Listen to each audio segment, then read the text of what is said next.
Hello and welcome our viewers into a new episode of your show around Kuwait. Of course, where every episode we shed the light into the most recent events and focusing on the trending occasions. Of course, I'm your host Abdulatif Lanizi, and today I'm joined with my colleague and co-host Fajr. So good evening and welcome, Fajr. Good evening, Abdulatif, and as always we're delighted to be hosting around Kuwait, and today we'll be sharing with you stories about some very inspiring guests and topics as well. Today's guest is actually a really special guest. We're honored to have a special guest, which is Aldagher, let's say a courageous firefighter, a passionate children's book author, and Ali's unique combination of professions has led him to embark on a mission to educate young minds about fire safety through the power of storytelling.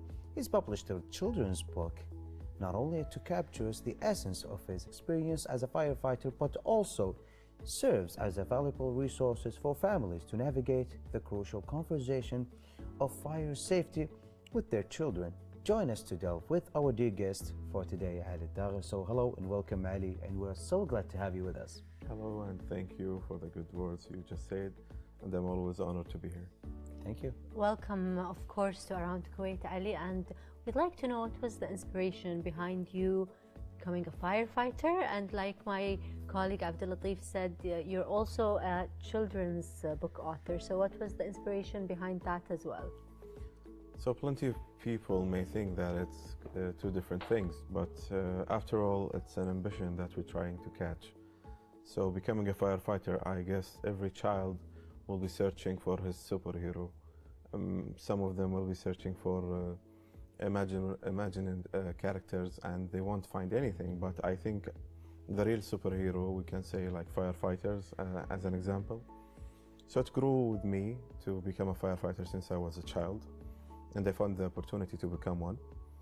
And then I found there's a different path during this profession, which is teaching children what to do in case of emergencies. And the reason why I wrote this book, or it's the same direction why I chose to be a firefighter, it's an incident I had that we'll be talking about in details in a bit. Yeah, which is, we are really excited about it, knowing that about your journey in the background for being as a firefighter, and also becoming an author to write a children's book to, let's say, raise the awareness about that. We know about, let's say, the background behind that. I mean, you wanted to be you are actually a firefighter, you wanted to be an author, and you became an author. You wanted to achieve that, and you did. What's the background behind that exactly? So since I was 7 years old, I was writing poetry. I enjoyed writing in Arabic and in English, mostly in Arabic. But an incident we had, we were trying to save a child.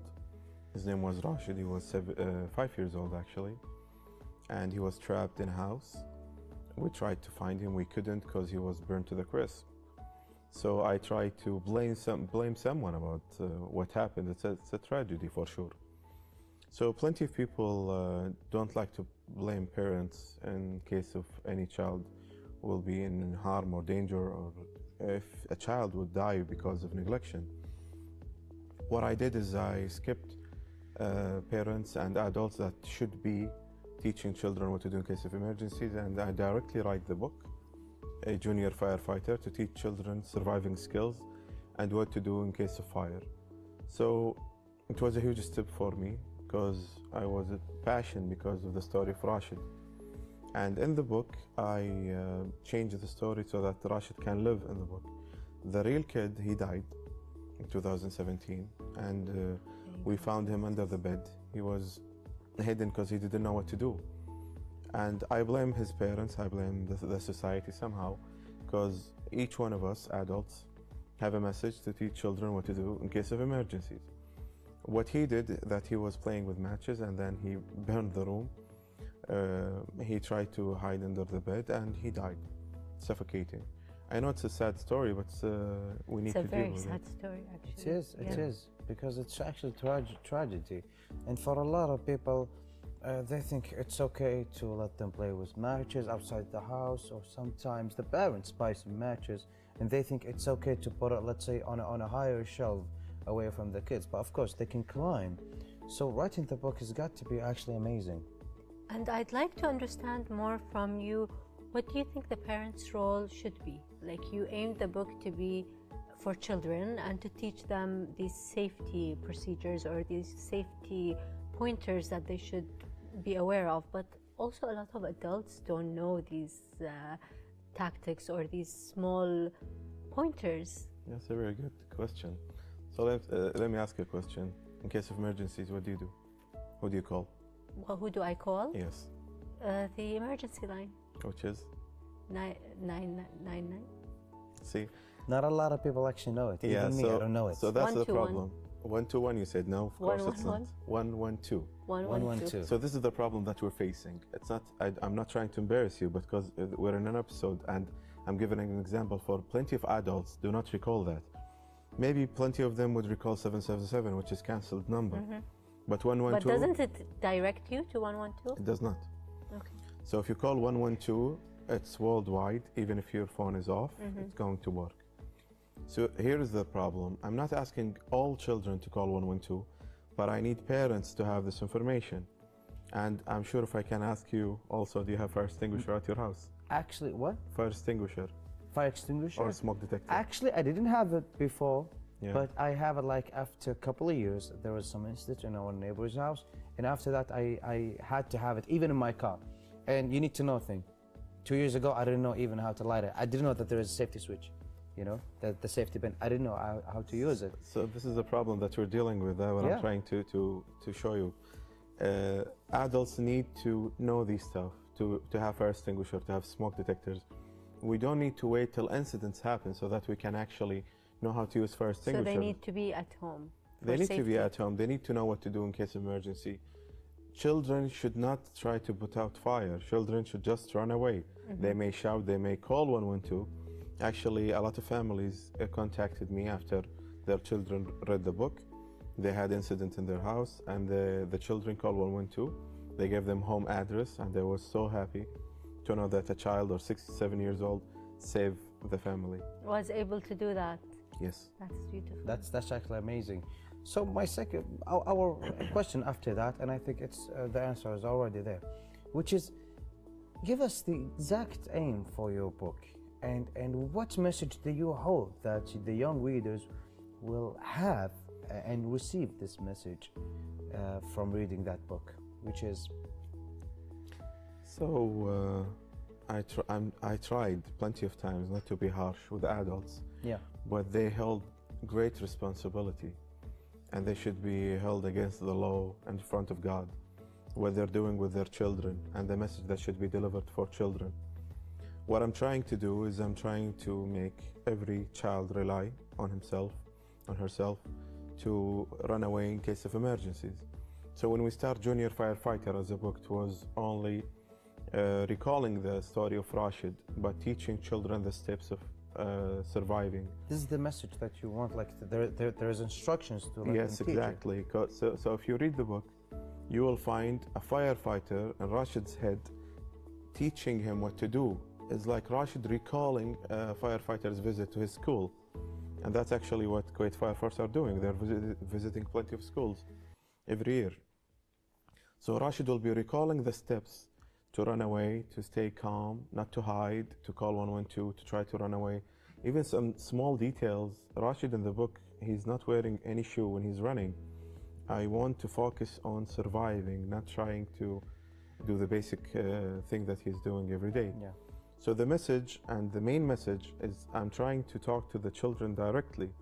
And some children, or most children actually, are difficult to talk to. If you're trying to talk to 5 years old, you'll be talking to an ignorant man, or some guy gave it an example. He said, would you imagine talking to a caveman? He wouldn't understand if you're trying to talk to him in rational ways. He wouldn't understand what you're talking about. So how did you manage to overcome that in your book, especially that it's for children and you need it to be informative and age appropriate? So how do you find that balance? It was challenging. That's why it took me like 2 years to do it. But mostly it's focusing on the direct language. So I'm not saying to children, don't do, because they will do. I'm trying to educate them by memorizing the pictures in the book. It's a story. It shows, it's a written part, but most of the story, it's visible for everyone. So what I'm trying to do is I'm trying to reach them by the drawings in the book. They can recall what Rashid did during the emergency. And that's what happened. It was a shot for me, and I didn't actually know that it's going to work like this. But when I received a call from the first family who called me, I was happy to know that the message is there. That's actually amazing, because I wanted to ask you, can you share any like personal experience after publishing the book, like some of the story if you heard like message been delivered to other kids, because there's got to be some of the experience that you had through your journey. There are plenty of pictures and video we're going to show in this episode, showing the interaction with children after reading the book, and a lot of them connected with the character Rashid. And what happened, a little girl approached me and saying, so this is the book for boys, where's the book for girls? Okay. That's cute. And for that I wrote the second book, Junior Firefighter, which is Sheikh as the hero. Okay. Nice. Yes, and Sheikh was there in the book at the start, and I was planning something for her.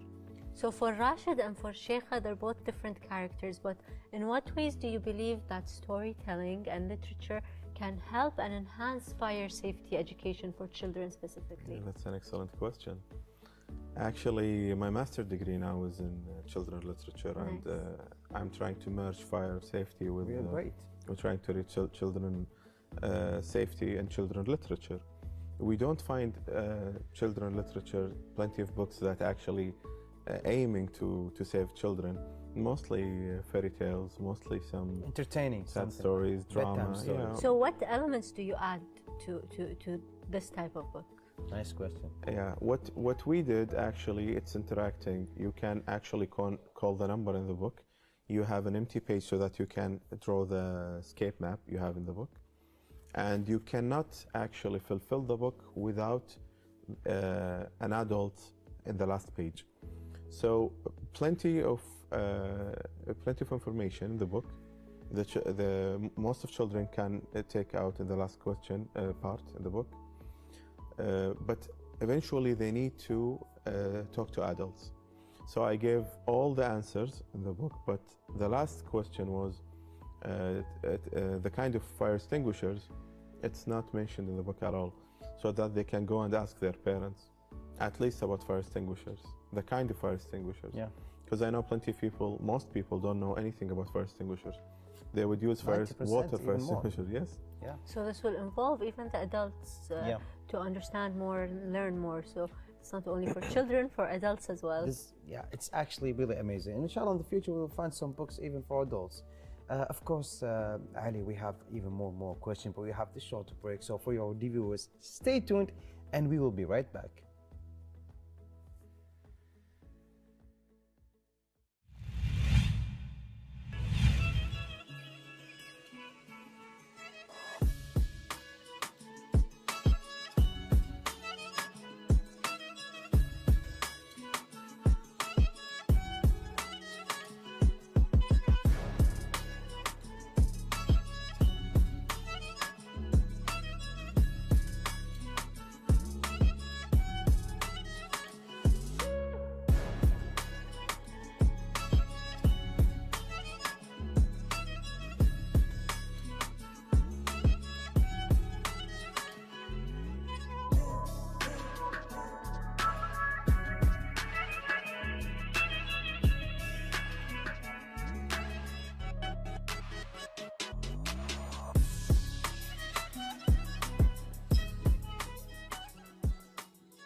And we're back again, and with us is this wonderful children's author, Ali. We'd want to understand more, you being a children's author and a firefighter at the same time. For sure, there were some challenges you faced. My colleague discussed a lot of elements that you shared with us also when it came to writing this book, but we'd like to understand what were some of the challenges. Some of the challenges was trying to find a good publisher, because having the book, it was a strange step to take, and it was quite difficult to find a publisher that actually can understand children. It took me time actually to find one. But the second thing, we printed 67,000 copies for the book, less than a year. 67,000. Yeah. MashaAllah. Wow. So what I did, in every copy we're printing, mostly we print 2,000 or 1,000. So we do some changes.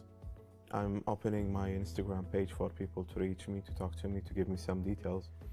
Some parents adding some major points in the book that I need to change, which was amazing. I loved it, because I'm open to any change if it's actually helping the children.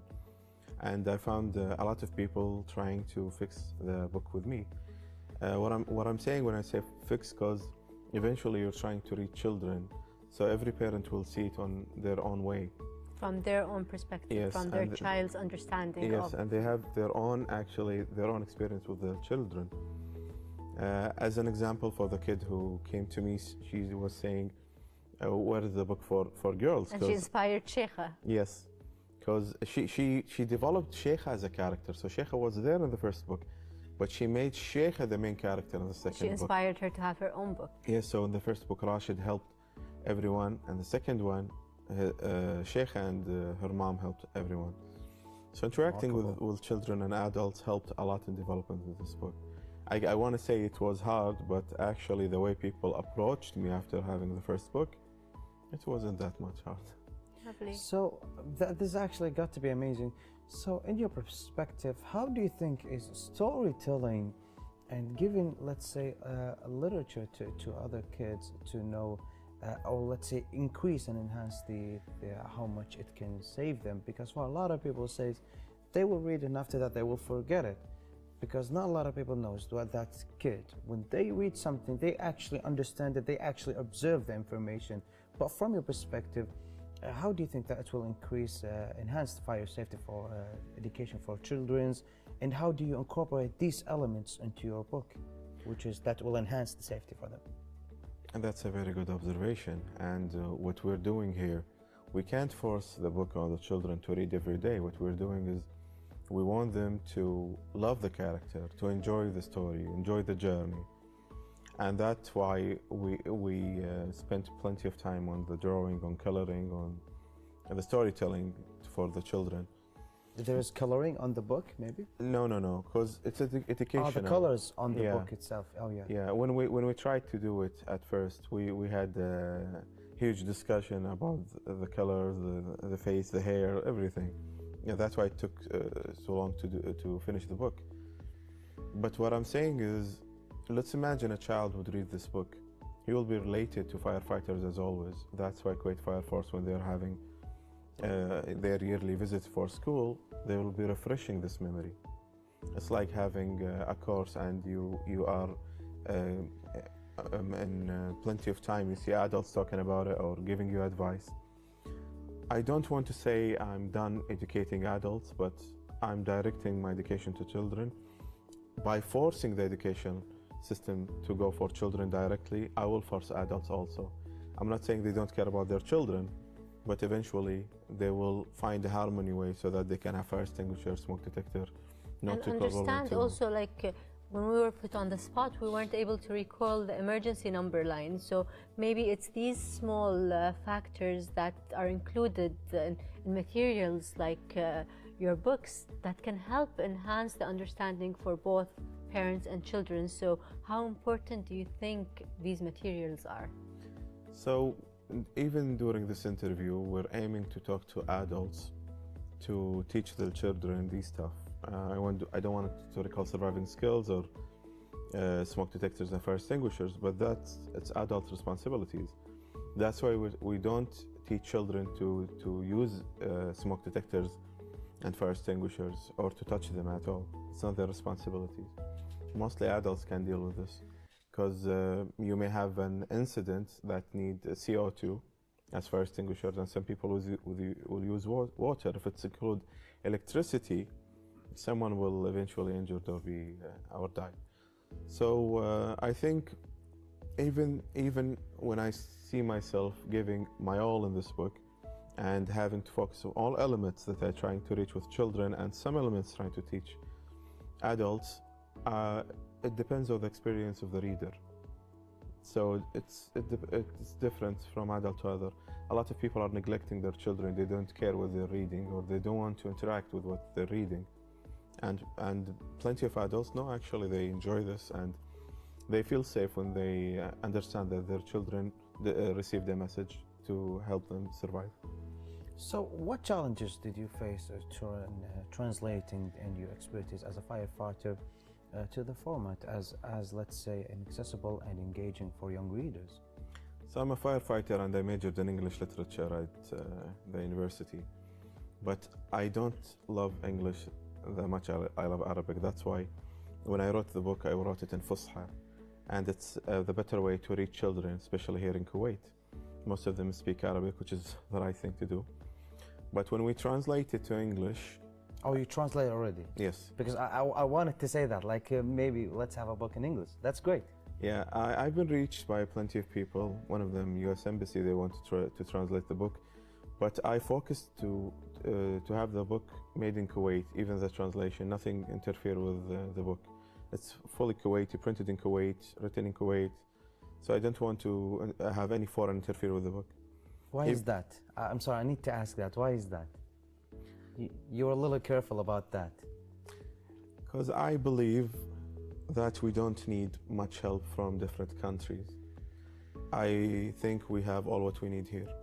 We don't need someone to guide us, because we've been guiding the world since forever, in a religious way, in a rational way, our achievements. So I witnessed plenty of achievements being kidnapped by plenty of countries by trying to help you. I don't like when they approach you as an idiot, or they would see you as someone who's having baby steps. Not us, not in Kuwait. We achieved plenty of stuff. I'm talking to you, I have 2 Guinness World Records, having the biggest flag in the world. We dare it on TV to people if they can do it again, not only break the records. We did a lot of stuff. We survived a lot of stuff. So that's why I don't want any other countries to interact. I would accept and love to have GCC countries contacting us. That's what happened actually. And inshallah, in near future, we will be having the book in GCC countries. And I think that's the way we are united as countries. Thank you. This is actually a contribution to raising our country's name. Thank you for that. Exactly. And now back to the book, I'd like to understand, how do you find the balance between putting in the needed information, like you said, and then not including the information that maybe adults would benefit more from, especially since the topic is very sensitive, even for children, more specifically for children? Do you know what I love about children? You can't control them. You can't control adults. Adults, you need to put fear, you need to give them prize. But children, you can actually control them if you are direct them to safety, because they trust you. This information, how do you filter it so the unnecessary information is not there? Maybe some of the information might trigger some of their anxiety. Yeah, so some of anxieties are overrated, but what we're trying to do here is trying to make them live. A lot of people are sensitive with this subject, and we will be putting some pictures from the book showing the stages, which is number 1 to scream. Maybe you simplified it also in the book. We always do. It's again, I don't want to be harsh with children, but I want to be so soft that the new generation, they're fine with it. They're not facing fear anymore. Because they're aware of what to do. They can't be much aware what to do, even by reading the book. They need to experience this experience. That's why when I go to school, we have the alarm and we practice crawling on the floor, and we scream and we try to run. We need to have this so that children don't forget this experience. But I think that teaching children is way easier than teaching adults. And I think it's really amazing to have this fire drill. And before we used to do this, how to deal with that. And as we grow up, sometimes we forget it. Is it because of the community? Is it because of some of the elements that we have? But of course, I mean, together we actually can make it. And after, of course, after your let's say, your dedication to trying to let children live as possible as they can, away from danger, away from harm, I think it's actually a great thing, a noble thing to have. So in addition to written to the content, what visual elements or illustrations did you incorporate to the book to enhance learning experience for the children? Let's say increasing the excitement for them, to let them keep continuing reading. So what I did, I made Rashid call 112. I gave him the chance. Plenty of people wouldn't allow their children to touch their phone. Imagine calling the police or the fire or trying to ask for an ambulance. So in the picture, Rashid is calling 112, the emergency line, and he's giving them his home address, telling where he's living, and the problem that he's facing, even though, let's say, he's 5-6 years old. I tried it, and they can do that. If you're teaching them, they will have the courage enough to do so. Plenty of adults will be afraid or don't know what to do, or will be forgetting, or be just busy with plenty of other stuff in their life, like consuming whatever. Yeah, but mostly. children, they will recall this. You need just to refresh this for them. Eventually, they will recall this, and that I tried it actually in the field, and it was amazing. It is hard and it is simple. I don't know how to say it in English, but in Arabic we say سهل الممتنع. We cannot teach them. Yes, we'll be lost in translation here. We can actually teach them, but it's quite difficult. But when you teach them, they won't forget. That's why I'm sure you and if you try to recall a memory since you were a child, you will still have it imprinted in your mind. Yeah. Exactly. Yeah. So how can parents and caregivers utilize the information given in your book to their children's best interest and reinforce these safety lessons, given all the pointers and elements you just included? So I included adult interaction in the book in 2 pages. The first page, they have a blank page where they can write the escaping plan that should be having, emergency exit in the house. Secondly, they will be trying to teach them about fire extinguishers, the type of fire extinguisher, so that they know which is the bad choice to have in case of emergency and which is the right choice. Because it's not the same. Yes, of course. For adults, they just need to read the book. They will be doing great favor for children if they're trying to interacting and practicing, doing house fire drill with the children. Yes, it is actually that would be amazing. I'm sure plenty of parents will be thinking of this as something to do at their house, and it's going to be something fun to do. Maybe this is an idea for your next book. Like there's an advice to do a house like fire drill, and like put how they do it for their family, so they can do it, and after that you can start the book. I don't know. I'm just saying. No, that's a very good advice actually. Because if I want to do that, because I'm a new parent, and if I want to do that, I don't know how to do the fire drill. I mean, would I start a real fire and they say, okay, my son, get out from the house? Please don't. Like any parents watching this, please don't start fire at your house. Yeah, because a lot of people will mistake mislead information. No, they can focus on a point. They can have red papers as fire and imagine that there is smoke.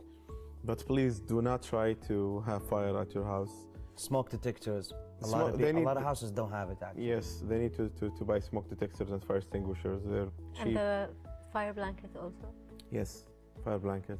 That's the next level. I love when someone mentions fire blanket. Fire blanket, because for our next interview. It was actually way from my mind. Congratulations and thank you for that. Exactly, fire blankets also. So Ali, this is the end of our interview for today. I think it was really great to share your story. The book that you had, the 2 books, they were actually remarkable. Of course, for me personally, I'm gonna take a look at them, inshallah. And thank you for being here with us. It was such an honor. Thank you very much for having me tonight. It was an amazing interview. I hope everyone enjoyed it. Thank you so much. And of course, we did enjoy. We'll be back right after this break to continue our episode.